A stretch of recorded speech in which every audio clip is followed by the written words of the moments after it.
Der Modcast wird präsentiert von Milani, dem Schweizer Marktführer für Business Design und Transformation Coaching. Milani bedeutet Co-Creating Future Business. Mehr zum integrierten Milani-Konzept und Spirit auf milani.ch. Welcome to the playground. Ready for transformation?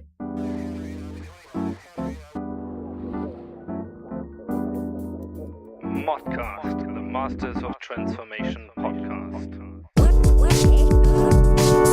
Who says that doesn't work? And here is your host, Ingo Stoll. Hello and welcome to episode 56 of the Modcast, the Masters of Transformation podcast. You know, when it's one of those special moments that really matter. Our talk with Working Out Loud founder John Stepper had exactly that kind of an impact on me. And I'm very happy to announce our first podcast co-creation with Sebastian Hollmann's Digital Leaders podcast as well. So I hope you like it. And without further ado, let's ramp it off with John Stepper.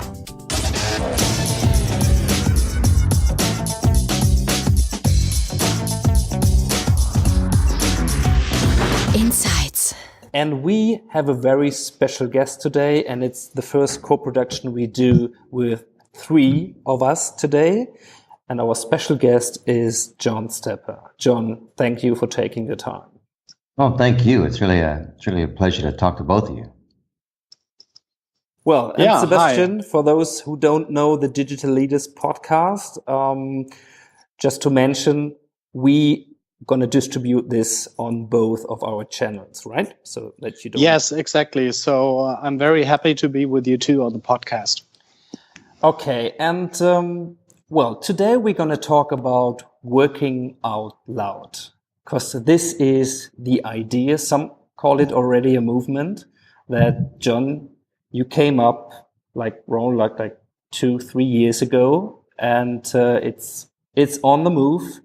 And I tried to think of a title, for this podcast, and let's stick to a working title first of all.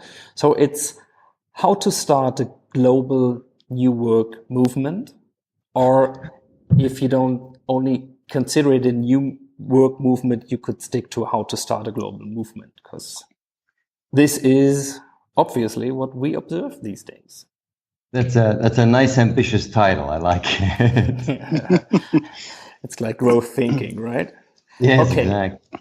So first of all, for those who don't know you, please tell us a little bit about you and the way that you founded and came up with Working Out Loud. So, my name is John. I live in New York City. It's a cloudy, rainy afternoon here in New York. And Working Out Loud was born from a desire for something more at work. Because I spent most of my life, 3 decades, working in big companies. And what I saw was that most people were unhappy.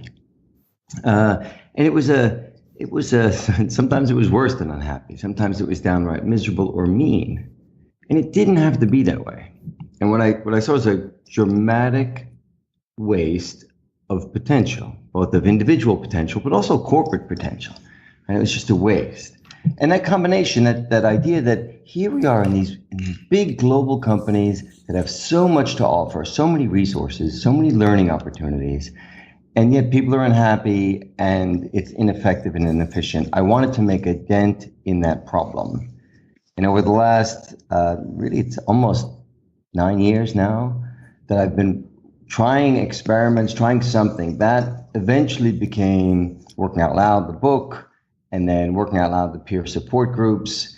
And now, it's kind of a movement because people spread it themselves within their own organizations, with or without me. So for those who don't have an idea what exactly Working Out Loud means and how can I work out loud, so just give a brief summary of what it is and how it works. Right. So the basic idea is nothing. There's nothing terribly new. It's not some trick or special technique. It's not about tools.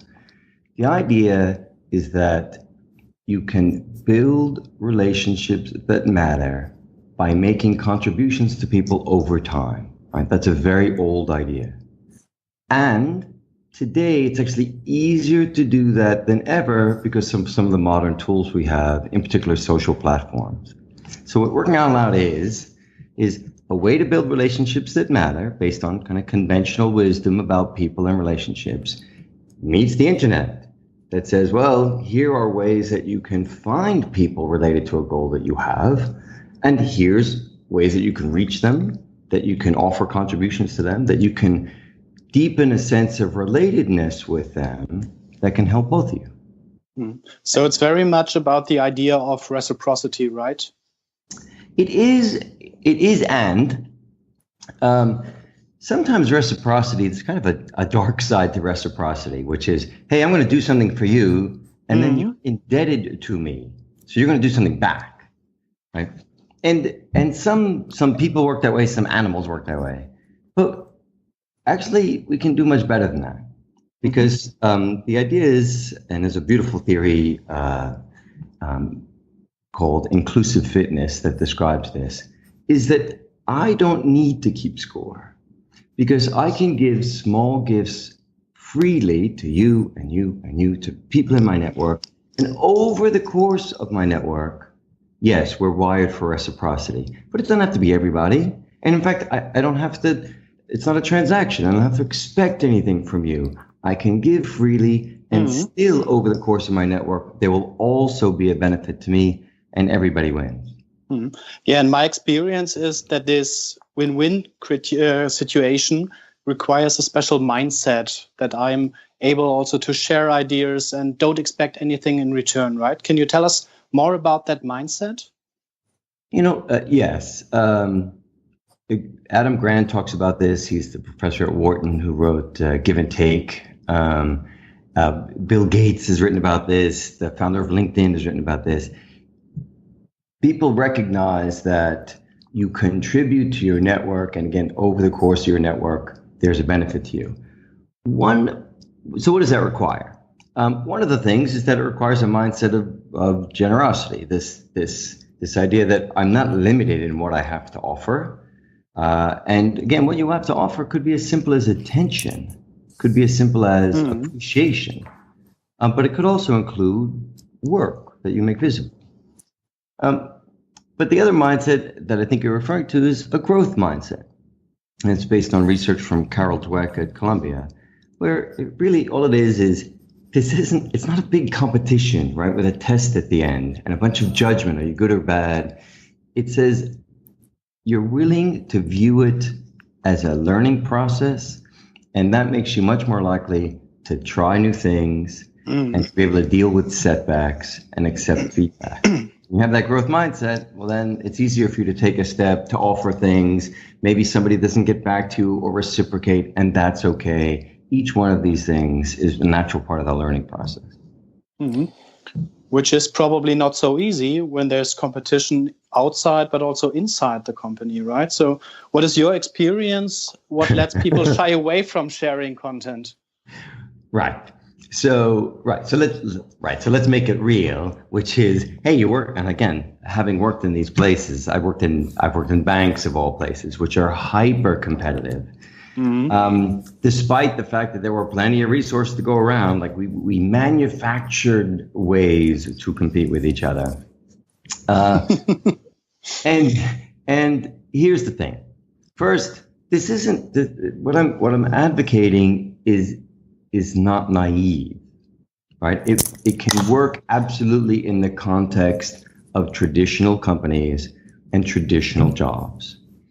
What I'm advocating is that no matter what your job is, your company wants you to be able to find people related to what you're doing, reach them, and get access to information and potential collaboration opportunities. Absolutely, your company wants that, no matter who they are.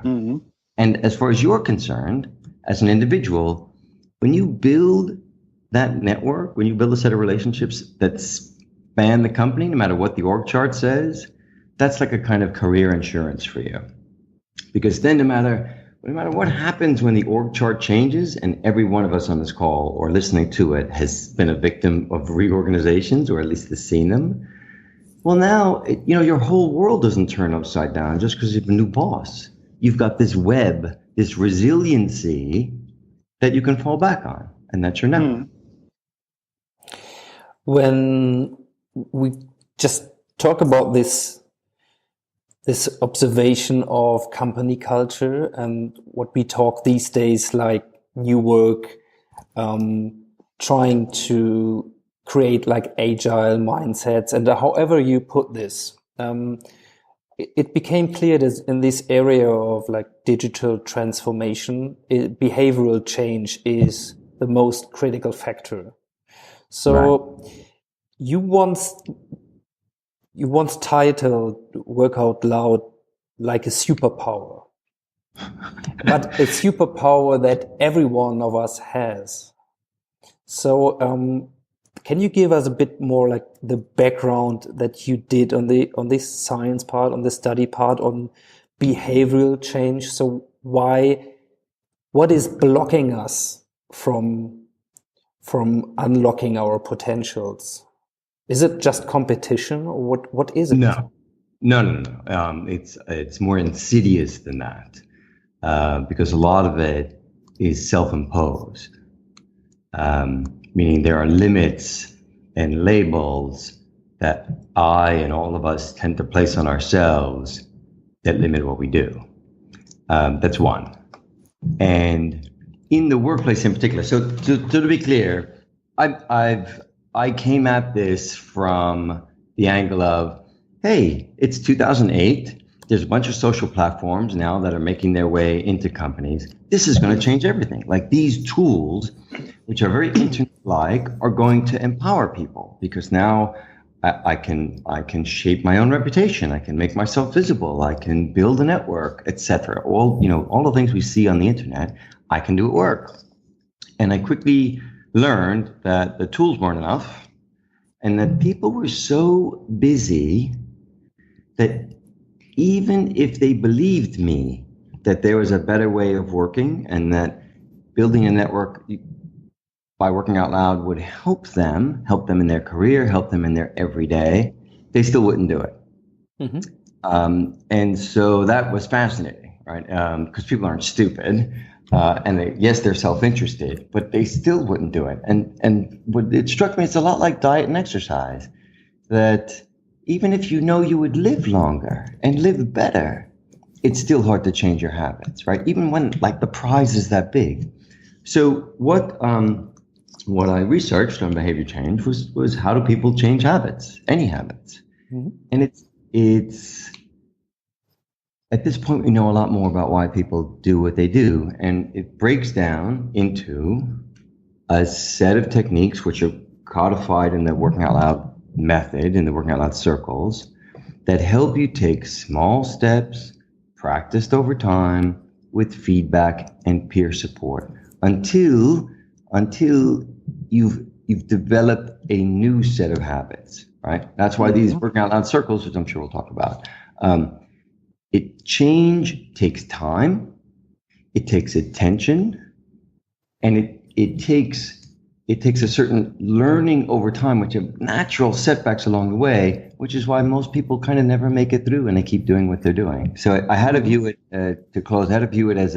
as a behavior change and habit development problem, not a tools or digital transformation problem.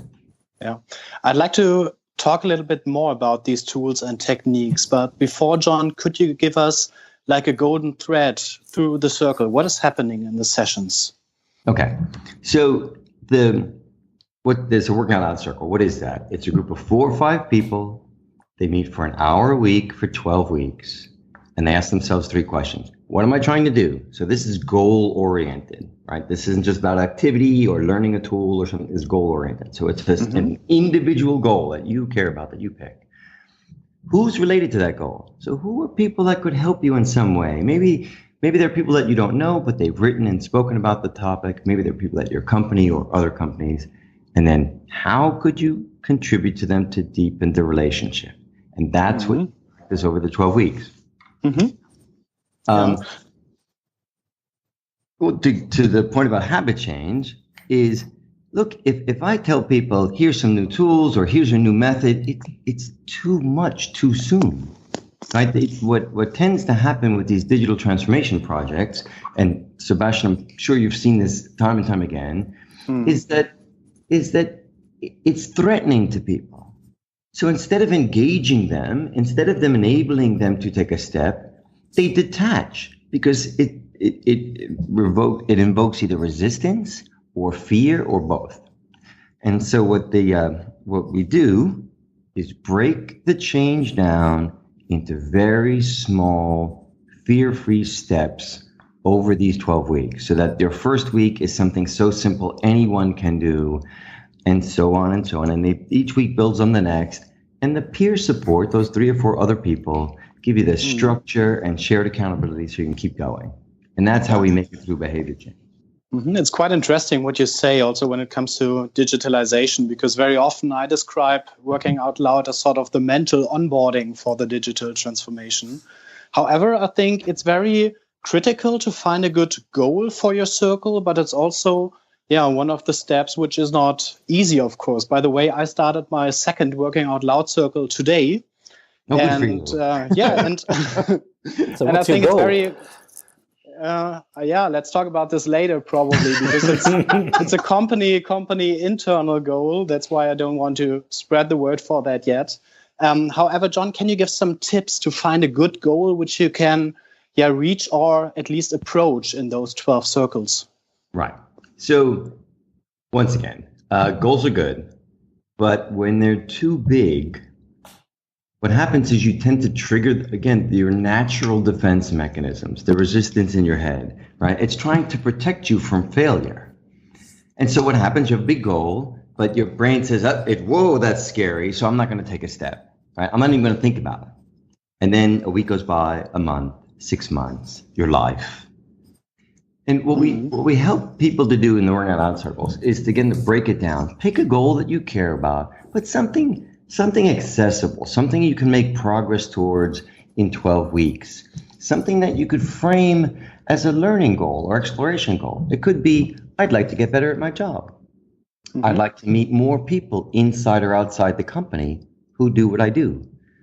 I'd like to develop this particular skill or explore this topic, right? None of those are terribly scary. They're interesting, maybe. They stretch you a little bit, but they're not scary. And then that is enough, particularly if you pick something you genuinely care about, that starts to tap into your intrinsic motivation, your sense of control, your desire for competence and connection. And that's what gets you to show up to the first meeting and the second one. And then peer support takes over and you actually want to go to this because you're hungry for that kind of connection. Yeah. I once heard the quote, I think a goal should scare you a little and excite you a lot. Yeah, so that's a great quote. And, you might be surprised at how many people, when you ask them, what would your goal be? They have no idea. And so back to helping people change instead of pushing them to change, you want to make it so that they don't need to know. They could explore something that's so. I've had people who had no idea. They were checked out at work. They had no idea what their goal would be. And so they picked something that seems trivial, right? That it may even be a hobby. And yet even for those people, what happened is they went through their circle. They experienced what it was like, how they could reach people, how they could deepen relationships, how they could use the tools. And now they had habits they could apply to any goal. So that's back to this superpower and like that anybody could have, is that the key is the practice itself and developing that habit, not whatever, getting your first goal right. It's about habit development that you could apply to any goal. I would be interested, because Sebastian, you said that you started your second circle. So how was your experience of the first one?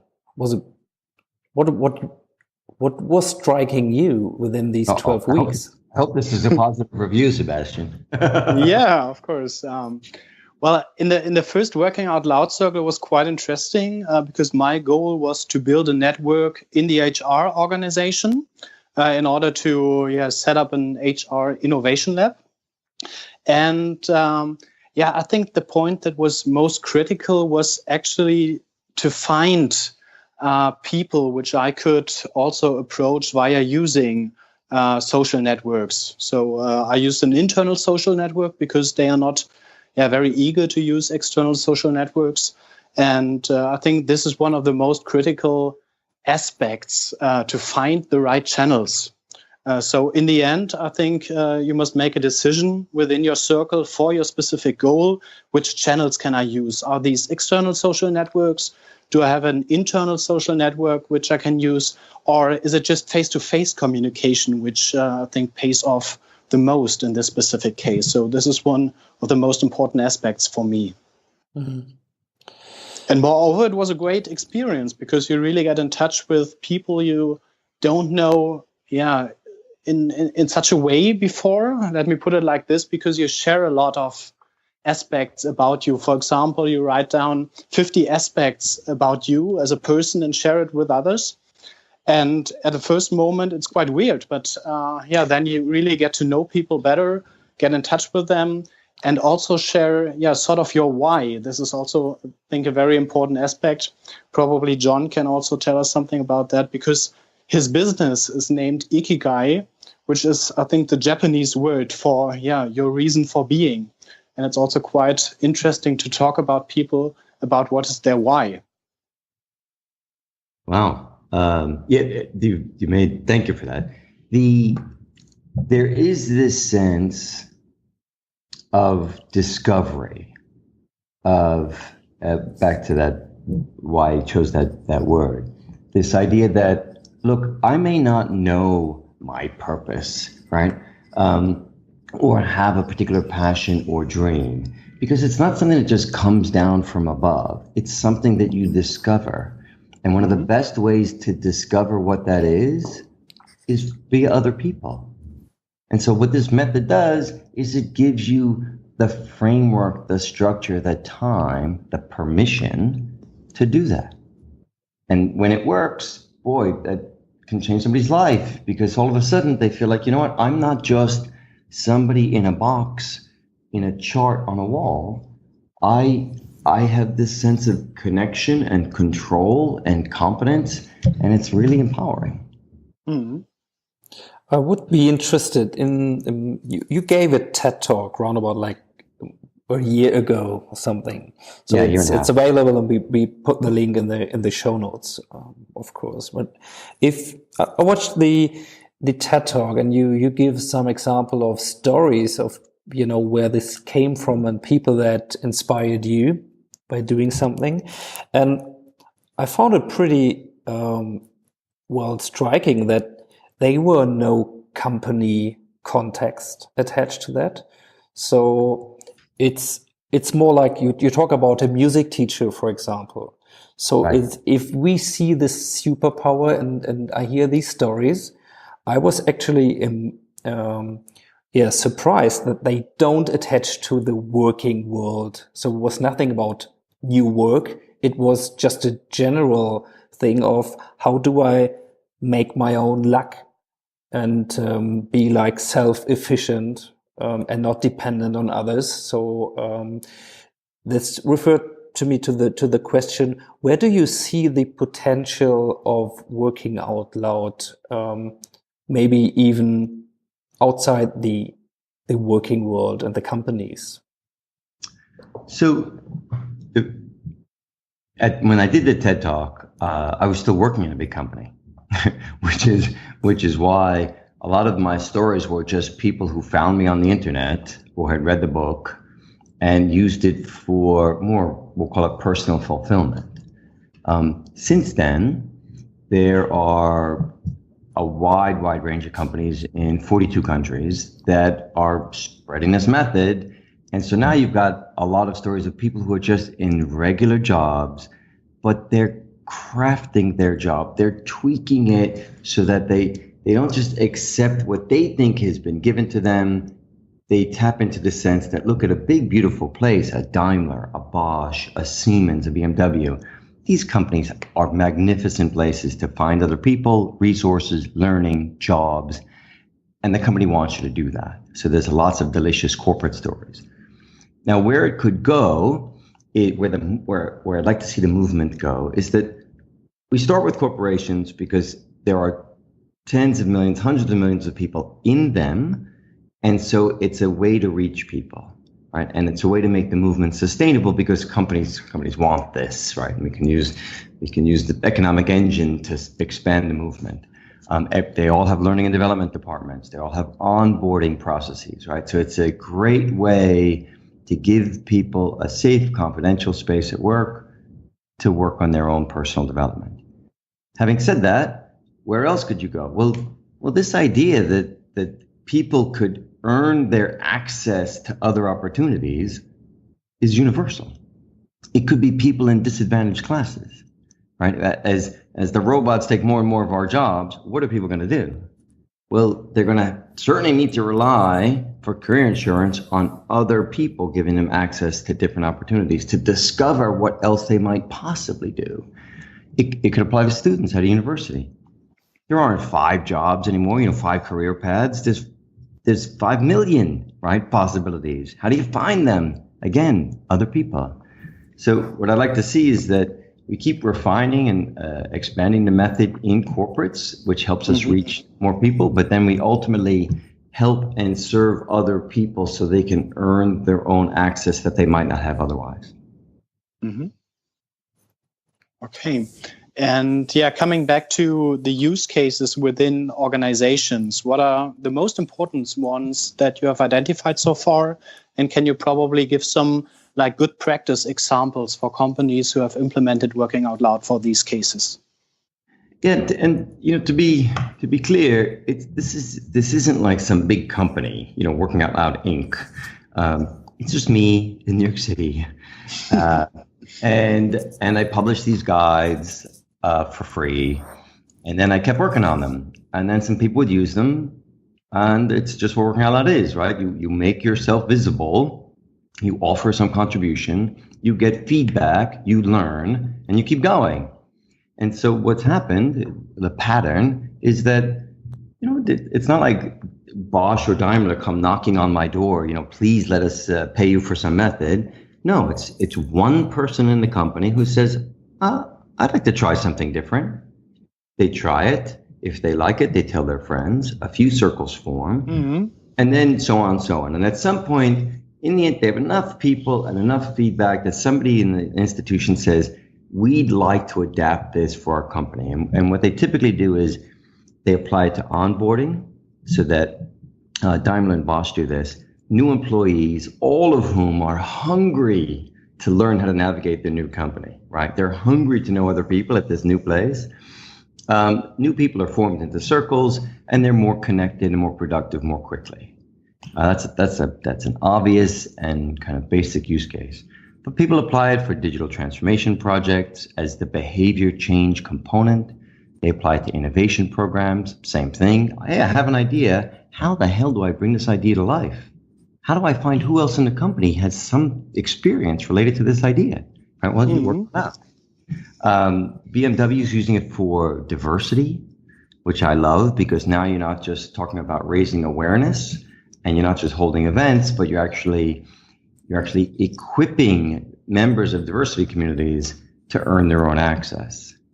And we also do it for leadership development, which is, given that your podcast title, where we don't use circles, but we have adapted it for reverse mentoring, so that young people work with executives and they teach them in their own safe, confidential space, this reverse mentor relationship, how managers can lead and engage a global organization using these tools that they may not have used before, or that they may find a little risky or scary. And we give them a way to experience the benefits for themselves in a way that's safe, in a way that's comfortable for them. So those are kind of the top 5. What I see is that it's not obviously within one corporation. Even, I mean, if it's a big one like Daimler and Co., I mean, you have a lot of people to build relationships that matter. But what I see is that people build their circles in cross cooperative organizations or across the borders and boundaries of their own organization. So it's how do you think of this like an attribute to share their experience, even not within their own company, but across like people who are working related but doing the same thing in different countries, for companies, for example? Yeah, it's there are a couple of reasons to do that, and it's a mix. I'd say within companies, the default and the easiest thing to do is find people in your own company, but when circles work best when they're diverse, meaning there's really no sense of competition for status or resources or anything like that. So even within the same company, it's people from different divisions or from different functions, that kind of different locations. Some people really love doing things across companies. Why? Because, man, it's an instant network. Like you're not sharing proprietary secrets, right? But one of the early circles included someone from Daimler, Bosch, Siemens, Audi, and Deutsche Bank. All right, 5 people, 5 companies, and there was just a human exchange, right? There's no like secret stuff. But what that did is those are 5 different people, different locations, different networks, different perspectives, different knowledge, etc., etc. So it was a rich experience just within the circle. And then each one of them had their own goal, and so could tap into that circle to make progress to building their own network, etc. And I like both of them. It depends on what your goal is and what you feel comfortable with. But the key is that it's a safe, confidential space that allows you to experiment, to try something new, and take a step. Mm-hmm. Yeah. I once heard the quote that the Working Out Loud circle is like, I don't know exactly what it was, the Las Vegas of peer-to-peer communication. What happens in the circle stays in the circle. Yeah, that was yeah. That was my own lame joke, but yeah, probably that's why I didn't share my goal before. But whoever is interested, there was an open Working Out Loud circle in German at least, with some of our colleagues, Harald Schirmer and Winfried Felser, Simon Dückert, because your listeners and our listeners will know them as well. And probably we can link this circle in the show notes, Ingo. Yeah, for sure. Okay. So if people are interested what happens in 12 weeks of Working Out Loud, then they can also listen to, they have a podcast as well, but also I think a video, because it was recorded via Skype. I'm interested in maybe just have a look at the technique, because you obviously had a strong motivation to come up with something. I mean, if you had this idea for 9 years, if it took you a lot of research and trial and error to come up within what you call it's a basic idea, but I mean, the beautiful thing is that it's executable for each and everybody, but it's a powerful thing. So we're no doubt about this. There's a lot of work and energy, that went into crafting this idea and doing it. So it's obviously what you do for a living now. But I can think of from a marketing perspective that you were aware of and thinking about ideas, how to bring this to life, how to spread this. Because you said you wrote these papers and you made them freely available. That's for sure. But for example, thinking of like what we learned from social media, these like seeding processes, and thinking of whom to make it visible to at the beginning. And it's very critical to get this critical mass to reach like tipping points, because now it's 42 countries, but you started in one. So can you give us some of these experiences, some of the things that you discovered were helpful when on the way to get these tribes, up and running, and some kind of a movement now having like an inside dynamic that obviously wasn't there when you started? Right. And that's a great question. Hopefully this will be useful to anybody out there with an idea who's like, okay, what do I do? And I feel like what I'm living through now, and I've been on my own for about a year and a half. What I'm living through now is I'm in the middle of it. Here's a few things about what I learned. Number one is I did not have a grand plan. So I think success generally is not so much a destination with a map, do this, then do this. It's a direction. And, whether you talk about lean startup or that kind of philosophy of mindset where it's all experiments and feedback. And I just kept doing that. I mean, over and over and over again. And a lot of them I fell on my face, but it was okay because I had a growth mindset. I framed it as a learning goal. It didn't cost me money or a lot of time. These are small experiments. I would teach courses. I would do a certain kind of talk. I would publish a certain kind of thing. And a lot of times it didn't work. The first circles were one-on-one coaching with me and people on the phone. Then the first circle guide had 4 guides. It was for 4 weeks, and so on. And so iteration and feedback, number one. Number two, it took me a long time to realize I'm not going to please everybody. In fact, I won't please most people. And so instead of trying to convince everybody that my widget was great, I didn't go for everybody. I put it out there, and only the people who were interested were the ones who picked it up and started to interact with me or mention it on social media. But that's a small percentage. I don't need everybody at Bosch. I needed one person, Katharina Krentz. And then Katharina Krentz was the one who spread it in Bosch, not me, Katharina Krentz, right? And she told her friends, and their friends told their friends, and so on. So, which brings me to my last point, is yes, I don't need everybody, which means I don't have to defend against every criticism. I don't have to be popular. There was a great article by Kevin Kelly a long time ago called 1,000 True Fans. And that article really stuck with me because he said, if you're an entrepreneur and you want to make a living, that's what you need. He did some rough arithmetic, but he said 1,000 people who really like your thing, who really like what you have to offer, to the point where they would buy your CD or your artwork or your Working Out Loud guides, whatever it is, right? Your book.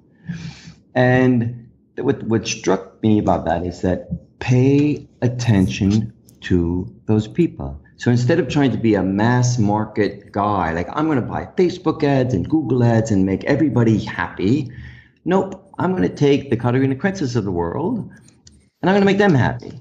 And I'm going to invest in those relationships and those people. They're going to give me the best feedback anyway. And that idea that we built a tribe, first it's 5 people, then it's 10, then it's 50, now it's a few thousand. Great. That's how movements are made, is by those 1 becomes 2, becomes 5, becomes 10, not some like overnight viral thing. Does that make sense to you, Ingo? Definitely. Mm-hmm. So I took away 4 points. So the first one would be find something that you love and spread the word.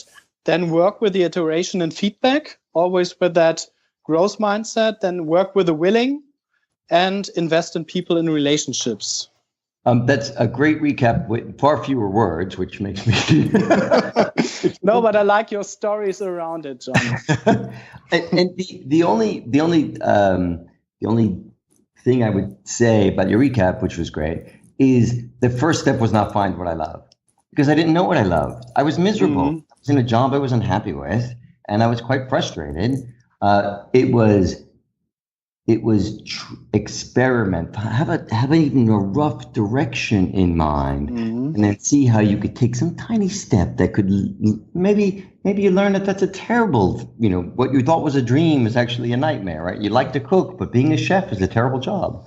That kind of thing. So the beginning is maybe it's just be open and like be willing to try something that could advance your learning. That's where it kind of starts. Mm-hmm. By the way, these summaries is one of the reasons why people love your podcast, right? Because this is what you do. It makes it just I just can't help myself. Sorry.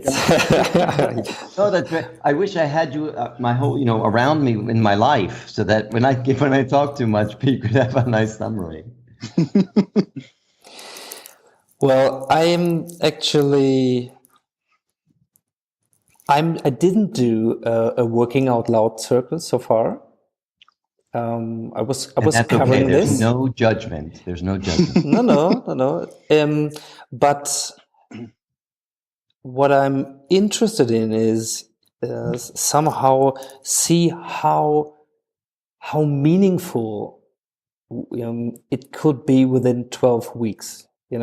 If we do this on a greater scale. I mean, depending on who are the other, like 3 or 4 guys in there. So what my question, that leads me to questions. So if you would consider what's the most powerful impact you can imagine using Work Out Loud, and maybe a second part of the question or second question would be, where do you see the limits? If you do. Great, I do. Okay. Boy, I'm already thinking of Sebastian's summary. Here's the thing. Change is so idiosyncratic, right? It's very, very personal, individual. So what's progress for me could be wildly different than progress for you or somebody else. So to have some method, right, it has to be simple for it to apply to both of us. What I find is that, and the feedback that I get, the number one word people use is that they feel more empowered.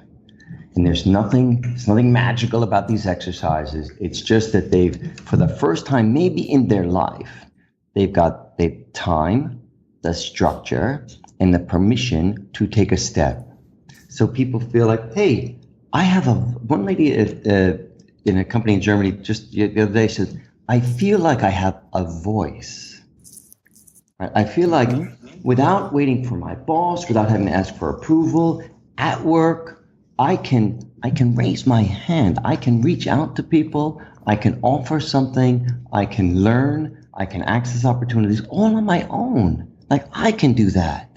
And that taps into this sense of, a nice word, self-efficacy, this idea that I can do this. Now, whatever that this is, your this might be different than mine, right? Your goal, your whatever your sense of empowerment might be, they might be wildly different. Maybe it has nothing to do with social media. Maybe it has nothing to do with some big ambitious goal, but it's still for you. It's tapping into this sense of control, competence, and connection. And boy, it's like you light the spark in somebody when it may have gone out before. So that's the most powerful thing, is giving somebody that feeling. The limits are that, back to what we talked about, goals. There's no magic here. It's like, well, I'd like to make $10 million next year. How about that as a goal? It's not a bad goal, but the practice is not just about accomplishment. It's about at the heart of it are building meaningful relationships that lead you to possibilities. It's about increasing the odds. You talked about making your own luck. It's about increasing the odds. It's not a 9-step program to your fortune. It could be, like that may well be where it might lead you, but really it's about increasing the odds while you enjoy your everyday a bit better. And that's a good combination. Mm-hmm. John, I can imagine when you started building your idea around working out loud, and also your, as Ingo said, your movement. There might be some backstrokes. How did you deal with that? Well, let's see. I got laid off. That was a backstroke. I had to figure out a way to make a living. I had things that just didn't work. So at one point, I had taught a class, and it just didn't work. Like at one point, I offered one, and just people didn't sign up. I mean, I could list 100 backstrokes, maybe 1,000. Mm-hmm. Look, what I've gradually learned to do. 10 years ago, I would have said, man, I'm a terrible person. I don't know what I'm doing. This will never work, right? Just go to, and so on. Maybe it's because I'm older. Maybe it's because I've been doing this research. It's all just part of learning. So, hey, no kidding that this thing didn't work or that thing. So you dust yourself off, you see what you learned from it, and you do another experiment. And that approach turns out to be super powerful at work. Again, back to lean startup and that whole idea.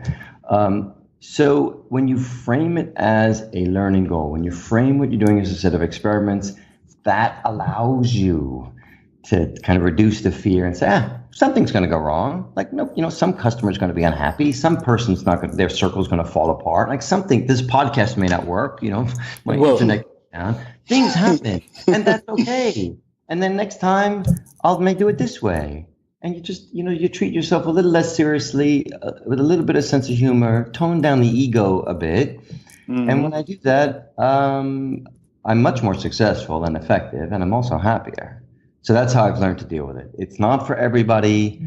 I do the best I can. I frame it as an experiment. And when things go wrong, I just learn, pick myself up, and give it another shot. And the tribe, I'll tell you, just to finish that, when you have that tribe, it is a delicious thing. Every morning I wake up and there are these beautiful things in my inbox or in my Twitter feed or whatnot. Every single day, I remember at work dreading looking at email, but today, every single day, I am bolstered, I am strengthened by the people in my tribe. And if we could give people that kind of thing, boy, that is a beautiful gift. Mm-hmm. Yeah, I imagined that myself, also with the Working Out Loud tribe, of course. Are there any tips you can give people how they can find a tribe which they can cling to? I don't know if this is going to be helpful, but the number one thing somebody could do is to take a small step. Like finding a tribe seems like a daunting thing. Getting 3 or 4 people in a Working Out Loud circle, thinking up a goal and starting, like with some baby step, is something anybody can do. So what I encourage people to do, you go to workingoutloud.com, the guides are free, they're in English and German. I'm not selling anything, there's nothing to buy. Go. Mm-hmm. The circle is the easiest way I could come up with for somebody to tap into what we're talking about, for somebody to create this kind of feeling, this kind of possibility. And someone in Germany who's a manager at Bosch, very nice guy. And he said, at first his reaction, like, what the hell is this? Like Working Out Loud, it sounds very American. But he said, you know what? It works because it's simple, it's structured, and it's human. And I thought, boy, those are 3 words I will gladly take as describing what I'm trying to do. And that's what I would tell people. Here's a simple, structured, human way to take a baby step. Just to explore and see, and you're doing it in a safe, confidential space, and see where that goes. Just one thought that strikes me is: do you think this will work in the Asian culture as well? Because I don't know which are these 42 countries, but what's the aspect of culture in the adaptation of Working Out Loud? Right. I love that question because if we get 1% of the market share of China, that's 13 million people. So there were some of the first Working Out Loud circles in China are at Bosch, and I was working with them. And two answers to your question. So the first answer is absolutely. Will it appeal to people in Asian countries? Yes. Will it appeal to everyone in Asian countries? No. But, behavior and culture is kind of a distribution, right? Meaning that, okay, maybe 20% of Germans or 50% of Germans like it, and it's 10% of some other country. It's still millions of people, number one. Number two, cultures like, we'll take China in particular, they have this beautiful concept of network and reciprocity. And I'm probably going to mispronounce the word, but I think it's Guangxi. And it's this idea that, hey, as a network, we help each other and everybody wins. So your accountant works with this supplier, works with that supplier, and so on. And the power of that network, people are very familiar with that and about maintaining those relationships and feeding them in a very healthy way. So Working Out Loud is an extension of that that's a bit more open.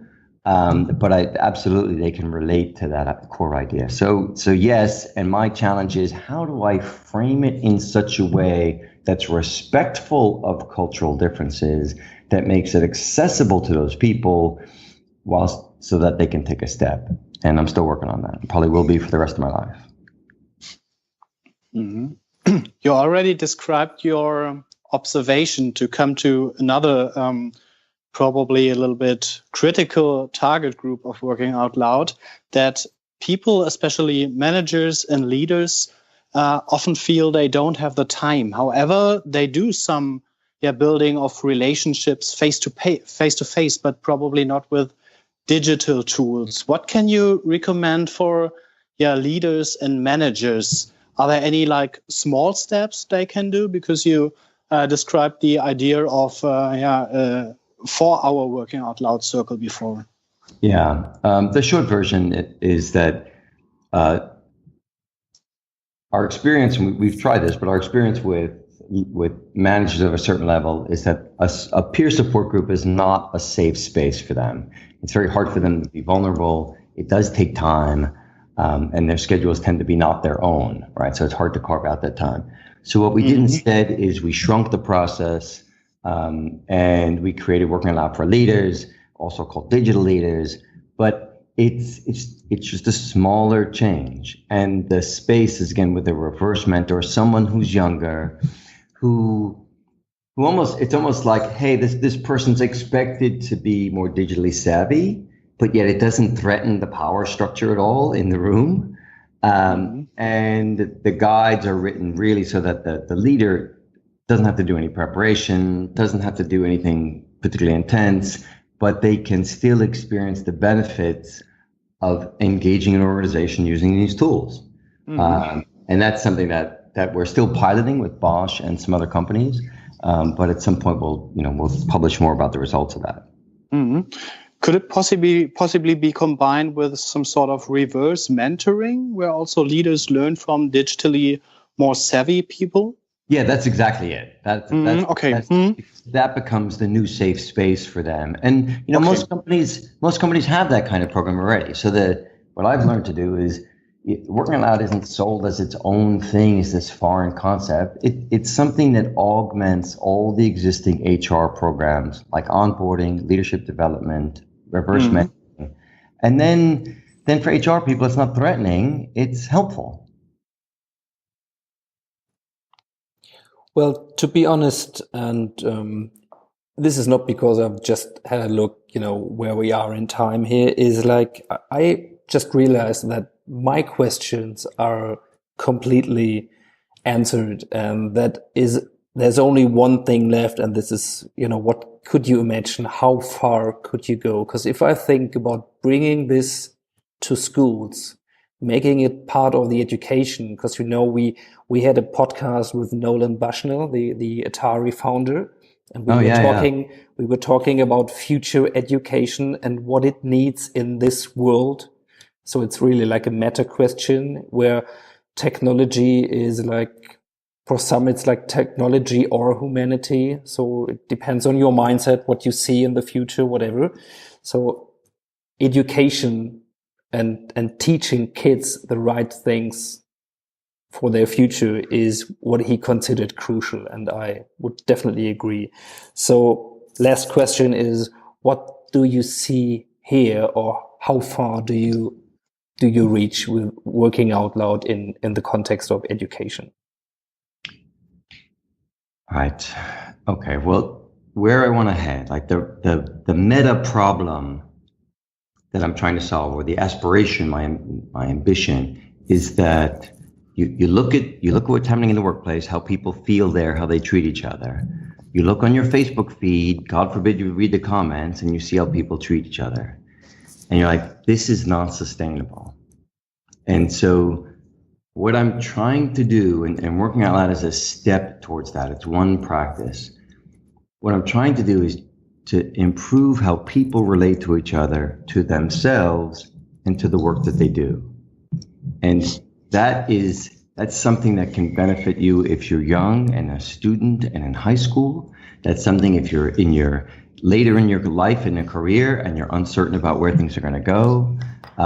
But if I can help people do that, improve how they relate to others, to themselves, and to the work they do, then yeah, that's something that we can incorporate at a much younger age than what we're doing right now. And I'm eager for that first set of experiments, and hopefully it'll be this coming year. Okay. I also got a final question, which goes into a similar direction, but probably also beyond. Let's see.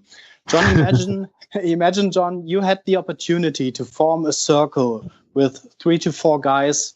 You can imagine who it... No, I'm not interested in who it would be, but what would be your goal? Okay. So that's it. I thought of that question. But building on what Ingo just asked and what that goal is, look, I don't know what I'm doing. Like, I'm making this up every day. How to build a tribe of 1,000 people, I'm working on all sorts of other products and services and practices, etc. I'm making it up. So if I'm serious about trying to build a movement and change how people relate to each other, themselves, and the work they do, well, who else has done that? And how could I learn from those people? So my goal in that circle would be, look, there are people that have built some beautiful movements, right, that have made tremendous impact. And finding those people, learning from them, whether it's from a distance or from deepening the relationship over time, that would be my goal, so that I could indeed reach the millions of people that I want to reach and help. Yeah, great. Thank you. Thank you. If anybody is, and I think everybody, at least nearly everybody is interested in getting to know more about working out loud, more of your work, more of your maybe other ideas that you develop one day to reach your ambition and your goal, where would you send people to? At workingoutloud.com, you'll find the free guides. They're in English and German. I update them every 6 months. And then you just download them and use them. If you're ever stuck, I mean, people tend not to believe this, but if you're ever stuck, you just contact me. There's a little email icon there. I answer them all myself. It's not some big machine or big company. And then if you're an organization and you're like, okay, that's nice, but we want more help than that, then there's a page for you for your organization. But everything's at workingoutloud.com. And if you don't find it, please, I love hearing from people, because you're offering me attention. And that's, one of the most universal contributions you can make. Thank you. So from my side, I'm really happy. I mean, it's late today, so I'm gonna go home now, and it's gonna be a complete satisfying day. So yeah, I say thank you for taking your time, and thank you, Sebastian, as well, for making this possible and being part and just being the first experiment of having a threesome podcast. So it was a pleasure, gentlemen. Yeah, for me as well. And I just posted a photo on Twitter from my environment here in the room where I am, and it's written on the wall, built on the ideas of others. So I think this is a good closing statement, probably. Beautiful. Thank you both. And Sebastian, I know I'll see you soon. Ingo, I hope to meet in person in the near future. Thanks for the opportunity today. Yeah, welcome. Thank you, John. Thanks. Take care, gentlemen.